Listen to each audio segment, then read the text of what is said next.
everybody. Thank you. Thank you. Thank you, everybody. All right, everybody go ahead and have a seat. How's everybody doing today? How about Tim Spicer?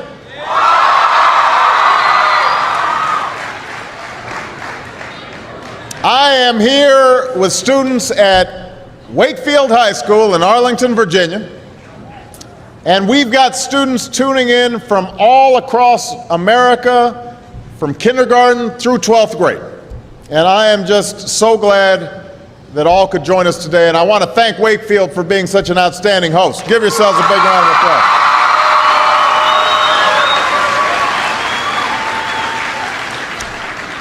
Now, I know that for many of you, today is the first day of school. And for those of you in kindergarten or starting middle or high school, it's your first day in a new school, so it's understandable if you're a little nervous.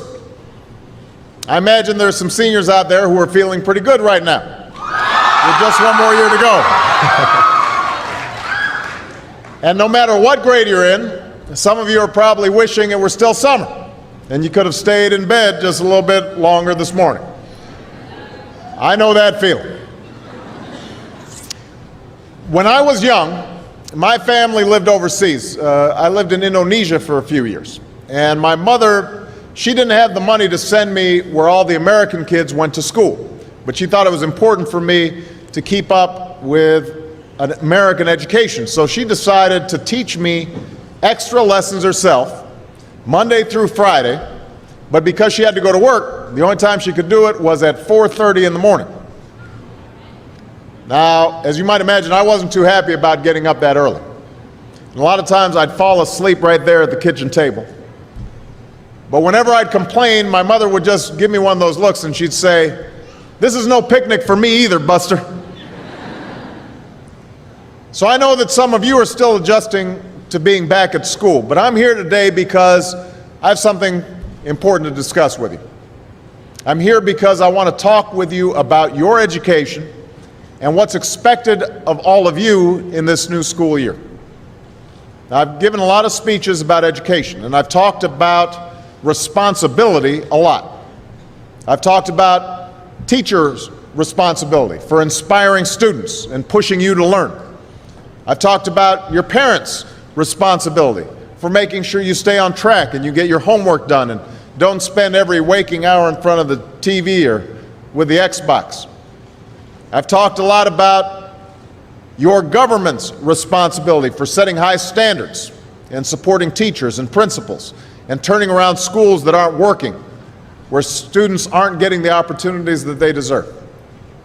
But at the end of the day, we can have the most dedicated teachers, the most supportive parents, the best schools in the world, and none of it will make a difference. None of it will matter unless all of you fulfill your responsibilities.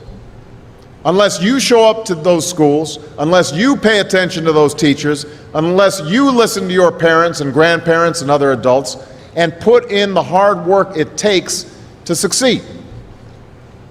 And that's what I want to focus on today.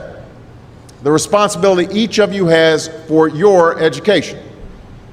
I want to start with the responsibility you have to yourself. Every single one of you has something that you're good at. Every single one of you has something to offer. And you have a responsibility to yourself to discover what that is. That's the opportunity an education can provide. Maybe you could be a great writer, maybe even good enough to write a book or articles in a newspaper, but you might not know it until you write that English paper, that English class paper that's assigned to you.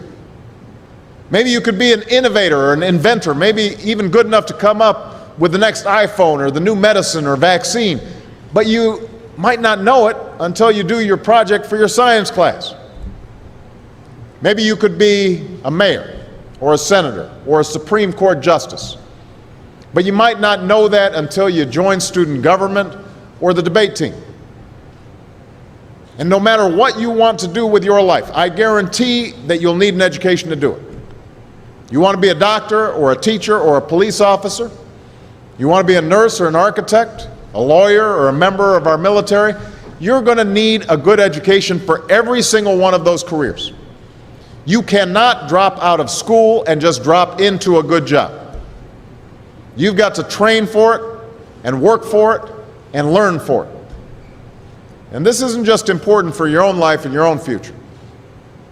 What you make of your education will decide nothing less than the future of this country. The future of America depends on you. What you're learning in school today will determine whether we as a nation can meet our greatest challenges in the future. You'll need the knowledge and problem-solving skills you learn in science and math to cure diseases like cancer and AIDS, and to develop new energy technologies and protect our environment. You'll need the insights and critical thinking skills you gain in history and social studies to fight poverty and homelessness, crime and discrimination, and make our nation more fair and more free. You'll need the creativity and ingenuity you develop in all your classes to build new companies that will create new jobs and boost our economy. We need every single one of you to develop your talents and your skills and your intellect so you can help us old folks solve our most difficult problems. If you don't do that, if you quit on school, you're not just quitting on yourself, you're quitting on your country. Now, I know it's not always easy to do well in school. I know a lot of you have challenges in your lives right now that can make it hard to focus on your schoolwork. I get it. I know what it's like. My father left my family when I was 2 years old, and I was raised by a single mom who had to work and who struggled at times to pay the bills and wasn't always able to give us the things that other kids had. There were times when I missed having a father in my life. There were times when I was lonely and I felt like I didn't fit in. So I wasn't always as focused as I should have been on school, and I did some things that I'm not proud of, and I got in more trouble than I should have. And my life could have easily taken a turn for the worse. But I was lucky. I got a lot of second chances, and I had the opportunity to go to college and law school and follow my dreams. My wife, our First Lady, Michelle Obama, she has a similar story. Neither of her parents had gone to college, and they didn't have a lot of money. But they worked hard, and she worked hard so that she could go to the best schools in this country. So some of you might not have those advantages. Maybe you don't have adults in your life who give you the support that you need. Maybe someone in your family has lost their job and there's not enough money to go around. Maybe you live in a neighborhood where you don't feel safe or have friends who are pressuring you to do things you know aren't right. But at the end of the day, the circumstances of your life, what you look like, where you come from, how much money you have, what you've got going on at home, none of that is an excuse for neglecting your homework or having a bad attitude in school. That's no excuse for talking back to your teacher or cutting class or dropping out of school. There is no excuse for not trying. Where you are right now doesn't have to determine where you'll end up. No one's written your destiny for you, because here in America, you write your own destiny. You make your own future. That's what young people like you are doing every day all across America. Young people like Jasmine Perez from Roma, Texas. Jasmine didn't speak English when she first started school. Neither of her parents had gone to college, but she worked hard, earned good grades, and got a scholarship to Brown University as now in graduate school studying public health, on her way to becoming Dr. Jasmine Perez. I'm thinking about Andoni Schultz from Los Altos, California, who's fought brain cancer since he was 3. He's had to endure all sorts of treatments and surgeries, one of which affected his memory, so it took him much longer, hundreds of extra hours to do his schoolwork. But he never fell behind. He's headed to college this fall. And then there's Chantel Steve from my hometown of Chicago, Illinois.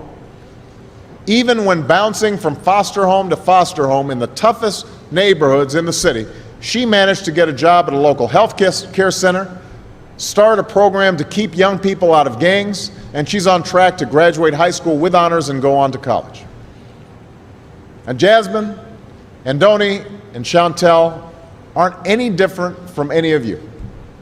They face challenges in their lives just like you do. In some cases, they've got it a lot worse off than many of you. But they refuse to give up. They chose to take responsibility for their lives, for their education, and set goals for themselves. And I expect all of you to do the same. That's why today I'm calling on each of you to set your own goals for your education and do everything you can to meet them. Your goal can be something as simple as doing all your homework, paying attention in class, or spending some time each day reading a book. Maybe you'll decide to get involved in an extracurricular activity or volunteer in your community. Maybe you'll decide to stand up for kids who are being teased or bullied because of who they are or how they look. Because you believe, like I do, that all young people deserve a safe environment to study and learn. Maybe you'll decide to take better care of yourself so you can be more ready to learn.